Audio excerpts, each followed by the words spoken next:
One of the reasons people are really excited for Denis Villeneuve's Dune adaptation coming out at the end of the year is the stellar cast that will bring Frank Herbert's wonderfully complex characters to life.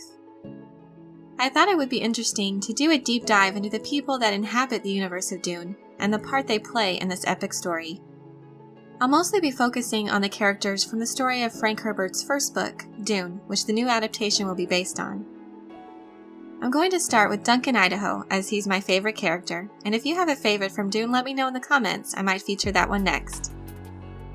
Duncan Idaho in the story of Dune is a role that was played previously by Richard Jordan in David Lynch's film version in 1984, and later by James Watson in the miniseries released in the year 2000 on the Sci-Fi Channel. Personally, I am really looking forward to Jason Momoa's turn at this fan-favorite character. Duncan was a standout character in the book, but wasn't really done justice in the previous adaptations of Dune. And while I understand that to a point, considering he has a relatively minor role in the book in comparison to the main characters, however, his role is very important to the outworking of the story, and in my humble opinion, should be featured in a way that honors his contribution.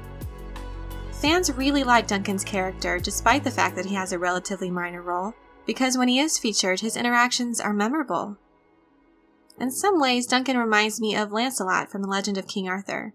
He's likable, fiercely loyal to the king, or in this case, to Duke Leto Atreides, and ever vigilant to potential threats to him and his family, even if those threats stem from within House Atreides. Inside the universe of Dune exists a feudal interstellar society governed by various noble houses.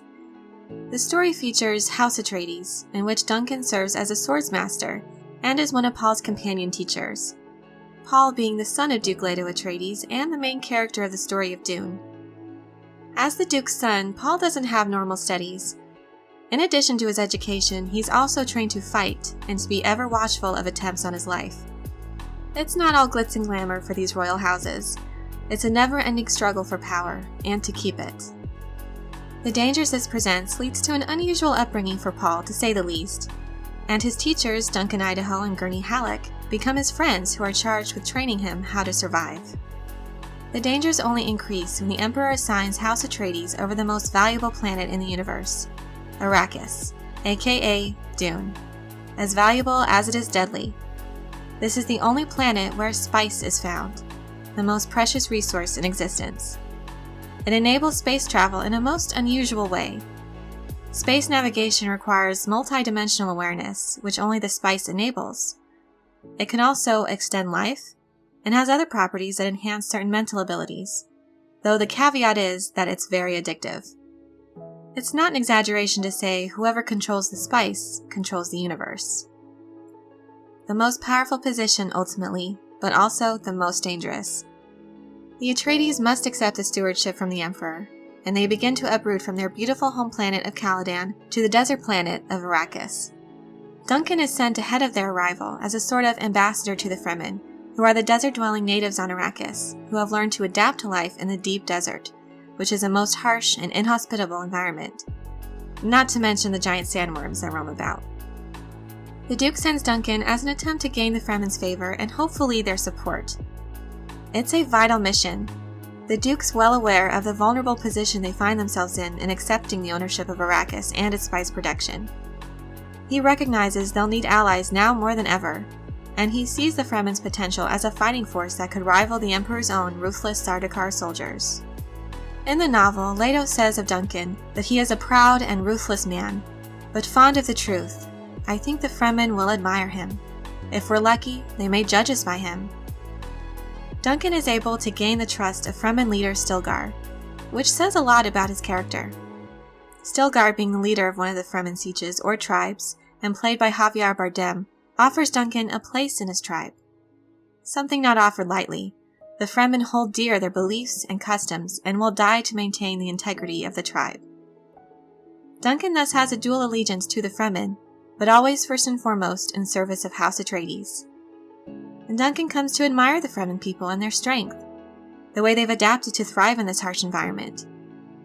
His dealings with them aren't told from his perspective in the book. However, his work with the Fremen are referenced many times by others as he continues to learn more about them.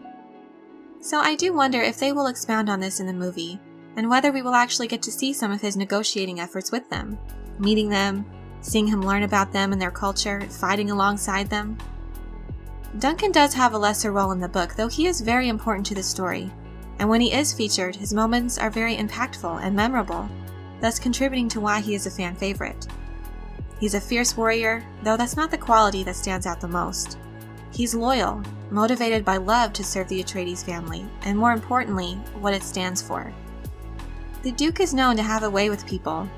He's a natural leader, and even though cold at times, his concern for people is genuine, and thus he attracts those who will serve him with unwavering loyalty, those like Duncan Idaho and Gurney Halleck. Duncan also brings a lightheartedness to the story. Like I said, he's likable, oftentimes charming, but make no mistake, he's also a cunning warrior.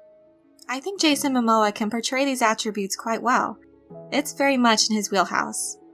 He's a great actor and can definitely pull off the physical feats the role requires. I personally enjoyed his performance as Ronan Dex in Stargate Atlantis. He was a breakout character when he was introduced in the show. He's introduced as a runner, which is what those that were hunted for sport were called by the species that controlled that part of the galaxy where Atlantis was found. And there's lots of similarities between these two characters, Duncan Idaho and Ronan Dex, and what drives them. So I definitely think he can play the role of the charming swordmaster quite well. What I do hope to see from this new adaptation from Warner Brothers is Duncan's efforts to find and to get to know the Fremen and their ways, instead of it just being talked about by others. Considering how important his role is in the story, it would be nice for his efforts to be featured. But I understand they have a lot of ground to cover already with this new iteration, so I won't expect too much, but will be pleasantly surprised if they do. I look forward to seeing especially how these characters that are much beloved by fans will be treated in this new film. This is a point of contention with many fans when their favorite characters are brought to life on the big or small screen. And we'll see how Denis Villeneuve's team have handled this when the film debuts this December. I can hardly wait. I hope you enjoyed this video. If you did, leave a thumbs up and subscribe for more Dune and other sci-fi fantasy content. And let me know in the comments, what's your favorite Dune character? And what are you hoping to see from them in this new adaptation? Thanks so much for your support, and as always, have a very nerdy day.